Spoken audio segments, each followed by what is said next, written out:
ekiri omukyala Faridah Nakazibwe akooye okumwogerera amafuukuule nga bwe yakweka omwana finally avuddeyo nabeera nga ate atulaga omwana asako n'okubeera nga ate amenyawo byonna ebyo ebizze byogera jjukira abantu ab'enjawulo ababadde nga boogera nga bagamba nti omwana wa Faridah Nakazibwe mbu mwana wa Jeno Muhoozi mbu mwana waani kakati avuddeyo nabeera nga ate muna ebintu ebyo byonna abimenyawo era n'omwana we nasobola okubeera nga ate amuteeka mu kamera tulakalira ogenda kubeera nga ate obiraba ebigenda mu maaso saidi eyo sako n'obutambi obulala bungi nnyo video gintereka ekigalo likinga ate sharingirako abalala yo comment section ejja kubeera open bwobanga olina kyewandyagadde okubeera nga ate osulawo osubscribinga bwobanga wadde tunaa okubeera nga ate osubscribinga ka notification bell nako koneko tubeere nga ate tutambulira wamu ffenna tulina Sheikh Ashraf musomi waddu wabeera nga ate omunoonyaako enamba y'essimu eri wansi awo kasitika saidi eno endala Habibu airport pickup nabo we bali nnyo ku nsonga z'okubeera nga ate munaye bakukima ku kisaawe n'okubeera nga ate bakutuusaayo byonna gye wandyagadde okubeera nga ate otuuka nkomawo n'amawulire amalala mangi nnyo temuvaawo.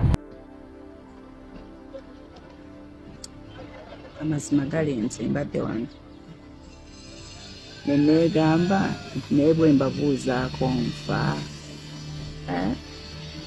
nfa nga mbadde mu kamooli nembalengera abeevuma ne beevuma abavuma ne bavuma abalwana ne balwana nemwerangira nemwewemula nemunsalako omugambo nga mbalaba era ku independence nengamba naye bwe mbuuza ku bantu bano nfa bannange mwasibye mukyoba musibye mukira mbalamusizaako happy independence day Uganda mwebale kubaayo but most importantly mwebale kunjagala. Thanks for following me. Thank you. All my platforms is because of you guys. Simanyi nsonga lwaki munfollowinga entuufu. Everybody has their reasons, but the fact is nsaze okubeebaza. Thank you so much for following me. I want to come back. Mbadde nnyo indoors. Yo. Newa omwaka mulamba to myself and to my kids, especially my son. Alinjagala mbeerewo in his first 6 months fully. Nasina wadde akanseguddeko bwe kati. So he's now 5 months. He's a big boy. Yeah, a very, very big boy. Very, very lovely, and I praise God for that gift of life. Yeah. Abanje vayiza banayenga azadde mwanda gessanyu nengamba nali simanyi nti mwonna mwali munjaganiza eryani eddenzi. Ai, lwaki mwali musirise? Lwaki mwasirika? Mwandingambiddewo simenya ensonga ezo nasikolako dda. But yes, I got my son. Thank you so much to everybody who played a role. Mboozi ndigibawa someday. But yeah, Mwendi, be fine. I'm pushing on, and I'll be back soon. I will be back. Nenge kisinza okundeeta olwaleero is to appreciate you. Thank you so much. Continue following me. I love you. Happy Independence Day, Uganda. Desire zino omusajja ali amagala bamuyitanga chopa nzokwa nebo program ku WBS. Desire zino omusajja wa muddukaku n'ogenda mu Nigeria yakola kinagenda alaga emboga yensi n'egiraba okuva wali ozengo alofunye ku mirembe oli mu America walokoka ate eyo ogenda ojuzo okola na mu mochari enolaga taxi waji tesiranga mola wali mu taxi yachoko okola sibanyi gundi eri mu mochari bakumanya babira edderasi yomayi masiba ambulire bive edderasi sijo obira sibanyi edderasi ne California olaga tesira ne muwala ochoka ato okola mu mochari osala buko emirambo njagala mubonere bonne mwenna abali bamanyira bizanga litogambwa akolwa hipo n'osula okyali wange chopa n'ofuna omu Nigeria abakye yakkola mwenna abasajja be babasudde ebyo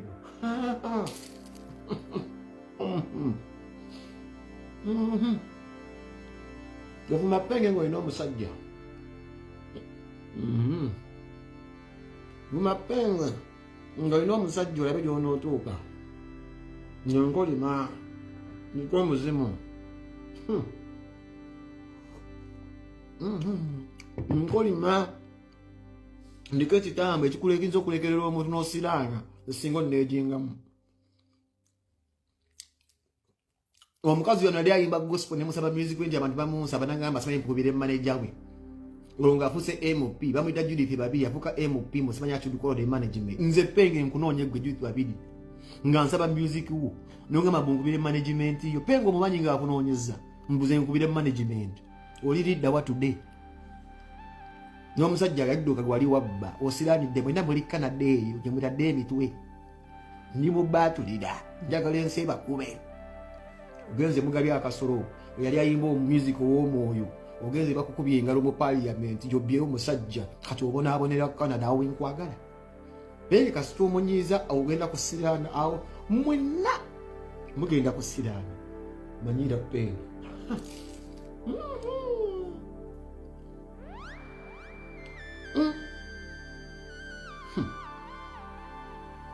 no imba yesu bera nange nekugamba oli muyimbi wange nodate mu byekisiru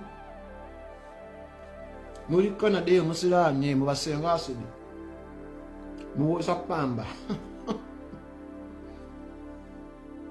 senga asidi estawa ense chuka senga asidi kati bani sta ku Judith Babidi mani senga asidi kati mbu sta kubono omukazi yali ayimba ennyo nsinyo girabe duka akira mu red flag yennyini babira dewo omusajja omubbi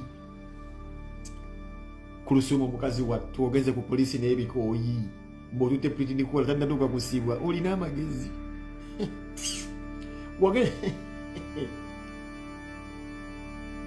ozijukiza sitesha mayanja yanvuma wano munjasema bwasami ku internet nagenda akola embaga ya millions and millions of money sitesha akola embaga ya millions nenkolima tenze bwe nkolima omumanyi waita weekends ngomugolo omusajja bamukutamba mobile money wa mitwalo 7 sunya ngamba mbugwe yasema bwasani manya yani oyo sitesha mayanja kati ali eyo Canada agoba nswera akuwambala sikono anaza bakadde gwe yali sitago oyimba Afrika nejjulo adda mabina mbaja tiswanyi bone walimba batwanyi wonde yakuloga ngwatulira sitesha wabanya abana abo batwala Bulaya kati wasemba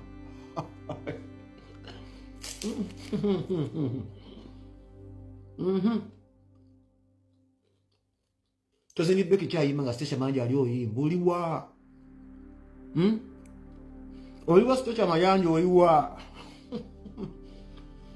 oyo penga asema bwasami wachingamba lero mu wiki emu omwami ngo wasi imbaga makunali yamukwatanga be mobile money Faridah Nakazibwe yampita nange naleeta omusajja nanvuma kukatali kuda gundi mugamba Faridah kale yali yeeta Oprah wa Uganda nze kasangu songamu olugalo osirana Faridah tageze middle east afunyeyo omusajja amulimenti doctor Mbo mzaja atembea bikwanso by'abawala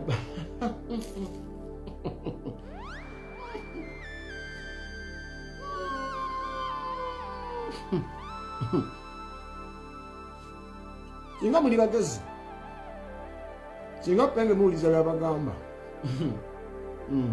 mukwatulira alida manyuna oli Canada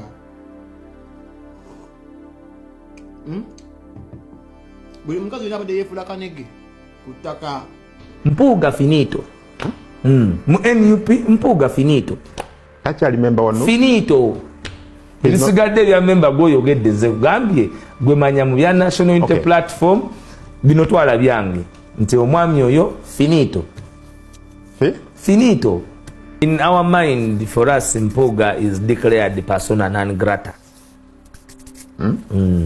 oyo mpuga ali persona non grata mu byaffe tetumulabawo we don't see him anywhere muri go opposition mu kukyusa amateeka ebyokulonda he just wants to have a day in the news and to recover from his Yuda Iscariot politics kubanga yatutunda munnange gwe kirabanga ekya bulijjo naye omuntu gw'obadde weesiga nga weesiga omuntu n'omwesiga n'akulyamu olukwe olaba kati gwe weesiga obutono obuyinza okunkyaya kunkubira simu n'ongamba waiswa nkya tuli kusanyuka saawa emu n'oninda nesijja tonkyawa naye kati ono gwe twakwasa ebyaffe nti genda otugalira oluggi lw'emmanju naggulawo n'atudongowaza n'atuyunguwaza ne bamuwa amajja n'akomawo n'atugamba nti bansiimye nti obuweereza tebubangawo nga ffe abaamuweerezayo tetunamusiima ne twamuweereza okontana nabo njagala tetusagala tukifuule na academic pate eri mpuliriza bulungi sober minds teyinza ba sober mind nga Yuda Iscariot But you need this sober people. Omanyi bwe tosoma Bible, Yuda Iskariyoti ye yalya mu Yesu olukwe. Yuda Iskariyoti batuula ku mmeeza y'ekyeggulo bonna. Wuliriza, Yuda Iskariyoti yatuula ku mmeeza ne Yesu. Era nze ekyampa amaanyi kuba naye nga bino binaaba bitya. Naye ne nzijukira nti ne Yesu yamala n'azuukira era n'awangula. Yalemerako ate ye yamanya. Ekyenjawulo ko no Yuda Iskariyoti, no Yuda Iskariyoti Pro Max. But you need him. No, we don't. We don't need Yuda Iskariyoti in salvaging our country. People. He has a lot of appetite for corruption. Bannabyabufuzi alina bawanulayo. Waliwo bendaba nga balinga abakkirira, balinga batwala, waliwo omwami w'e Masaka eyo. Nze nakuba ekinusu ky'ebitaano Mukama. Ndaba speedi, ndabanga nze ng'omu. Ekyewuunyisa basajja bakulu nga Allah gwayisirizaako abawanuleyo muvubuka myako bajja akasule kati ate era sagala nadiyita jjogo nabo be balabanga abazimbye ono omwana kumba omutonzi waffe abakakasa ndi asimwe muzimba ani azimba ani awanulayo kabaka yasse omusiraamu bano bayagala okuzaama nga n'obusiraamu ekitebe ekikulu we butudde kasozi ka Buganda. Waliwo agenda okugamba nti ka Allah si ka Buganda naye alina ensonga lwaki yakawa Baganda. Kibanga buli kimu gogenda kitwalirawo nedda kya Allah genda mu nju ya Muganda okubulirire kale weebake ku mukazi we wa Allah. Neze ttaka oba n'ennyumba Allah ye yagizimba. Tengira yaba yagizimba naye alina bwe yagizimbira. Ettaka ly'omu Buganda lya Allah naye yali wabaki Baganda.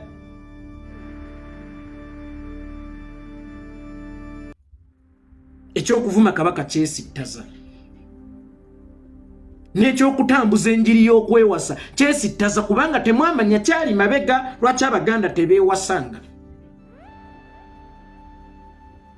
Omanyi kambabuulire lwaki nze sirina kuwasa Wanjovu ffenna twava mu muntu ogwo y'ensonga lwaki buli mulangira gw'osanga omubuuzo ova mu Ssekabaka niva ku bano bakimbugwa abasiru nga kabaka nga mulangira waabwe.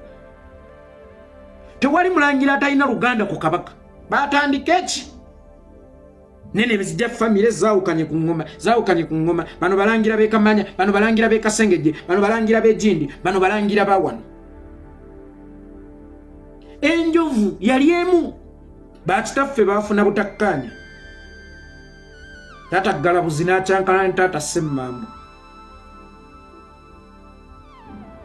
n'aga ngenze busujju Galabuzi n'aga nsigaddeyo ebuddu newa Semmambo ne wabaawo abeekutulirawo newa Kakembo ne wabaawo abeekutulirawo. Enjovu n'esaasaana n'ebunira disitulikiti za Uganda zonna bezi masaza ga Buganda bonna. Buli Wanjovu abeera Muganda weera abeera weewammwe nga bwoga nti obusiraamu bukukkiriza okuwasa ow'ekika kyo bukukkiriza era n'okuwasa omwana wa kitaawo omuto naye tomuwasanga ye weesiba kuba ekika kyo abeewala naye tomanyi nti nabo ba mu nju. Olitunula otya sheyi osibye ekitambaala oba oyambadde entalabuusi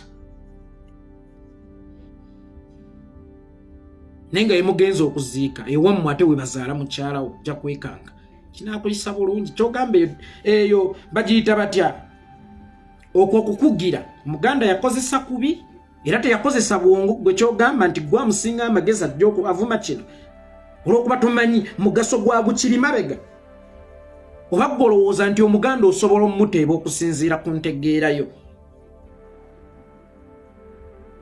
Muganda bw'aba alina by'ayagala okwewazisa omuntu ate ayinza n'obbirimbiramu olw'ebivve ebibyamu. Olingiza munnongaana bamaama wajja kuzaala omusota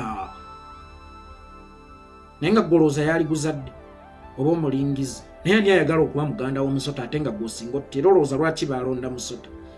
Tyokulingiza kubi temulingizanga abantu. Bw'otunga ekiro ogenda kuziba amaaso naye ng'akuziyiza kwefumita ngalo. bw'otuula emabega w'amasiga ogenda kusanga omusizi naye ng'ojja sumagirirayo ebijanjaalo bikwokya oba ogwe mu muliro. Bw'atyo Omuganda bwe yakuumanga abantu be. Era ye Muganda yagamba omwana nti omwana ayita mu kkundi. Ebyo bifuuka bita ebizibu by'obusiraamu. Era ebizibu by'obusiraamu n'obibuusa amaaso nga gwe kikuleeta emimbali okwogera ku bizibu by'obusiraamu. Ebyo by'olabanga ebizibu by'obusiraamu liri. Okwesittala si kintu kirungi. Okwesittala si kintu kirungi. Kituufu bw'obusiraamu butukkiriza okuwasa mu bika byaffe ate ne mu famire munda, sina mu bika ebyewala, mu famire munda nti omwana wa Katongole akkirizibwa okuwasa omwana wa muganda we, omwana wa taata w'omuto aba muganda we. Naye Buganda tekikkirizibwa, kyesittaza.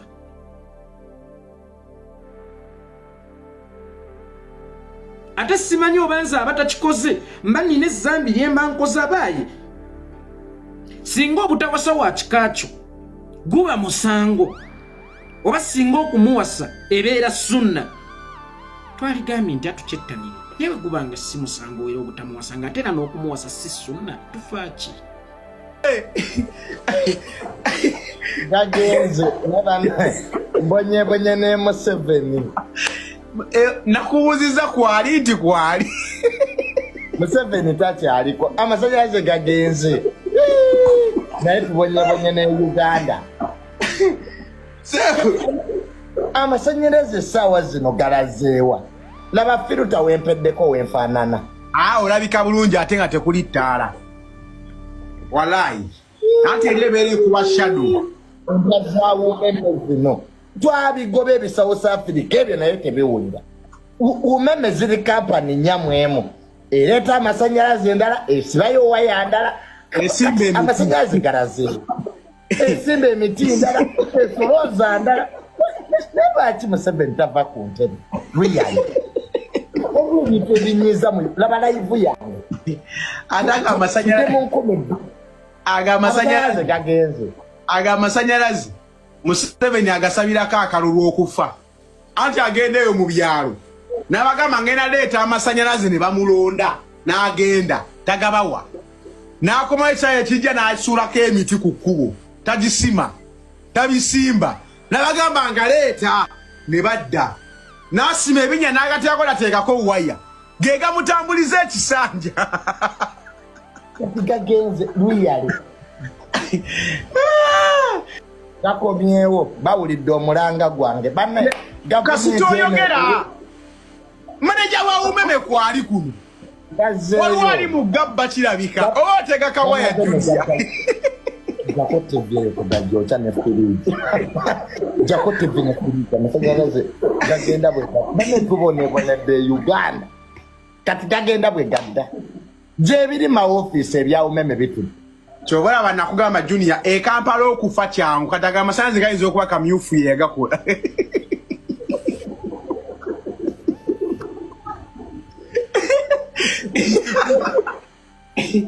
Nga kwegali naye nga resistor yagiteeka ku capacitor nga galina wegakwata.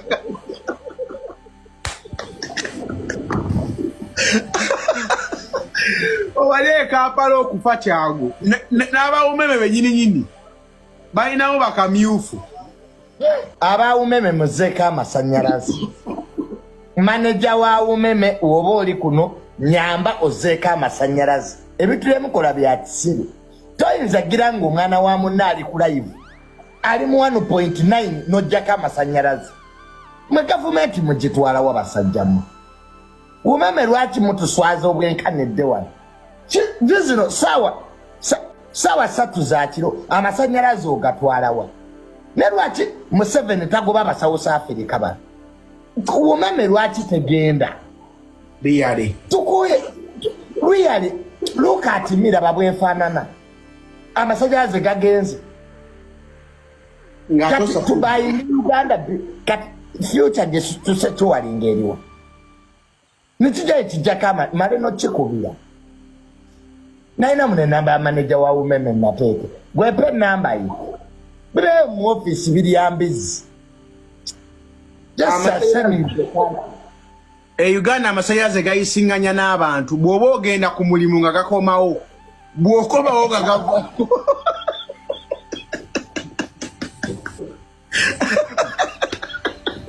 kati mwagala abantu basiiba bakabala betivi tebakole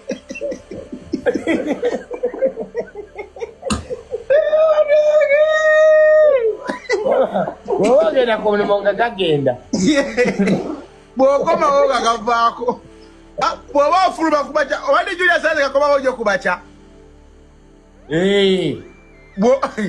bw'ovaayo ku mulimu oba wakajjamu nga teba totula mu ntebe ba nga gagenda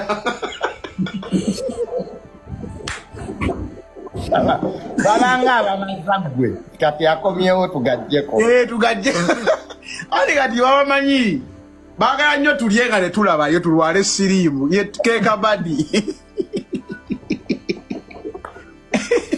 ate obeera kyanja tolina gafuluma genda kugula kandu kati oliirawo kyobola abalwadde bangi amasanze mugajjako mu budde bw'okwegatta tetulaba bye tulya buli abalungi abatuwuliriza era abatulaba olunaku olwaleero tukyaddeko ewa Sheikh Ashraf Dembe. Sebo esanyusa okubalaba amannya agange nze Sheikh Ashraf Dembe akola ku bizibu by'enjawulo omuntu singa aba alina ebirwadde musomereddwa tunywa amazzi ga lukuya nga bw'obadde ogalaba tugenda abantu ku kyoto ne twokya emizimu emibi egibabaamu n'okulomba edduwa abantu singa abeera ng'ali wano atuuse sobola okumulombera edduwa ne waba atatuuse nga mpadde amannya ge naye ng'ali wala naneetaaze enamba yange yeno eri 0707363711 namwe bannyinaffe abali ebweru oyagala okuba nti oyagala okulombera ku dduwa ng'olina ebizibu viza zibuze amaka gakolongotana sente zikola zimpita mu ngalo ojja kumpeereza ekifaananyi kyo n'amanyago ebyo byokka bijja kummala nja kukulombera edduwa ojja kutereera olunaku olusembayo mu mwezi mba n'edduwa eyawamu ffenna n'abalwadde bange abakadde n'abapya. Salaamu alaikum warahmatullahi wabarakatuh.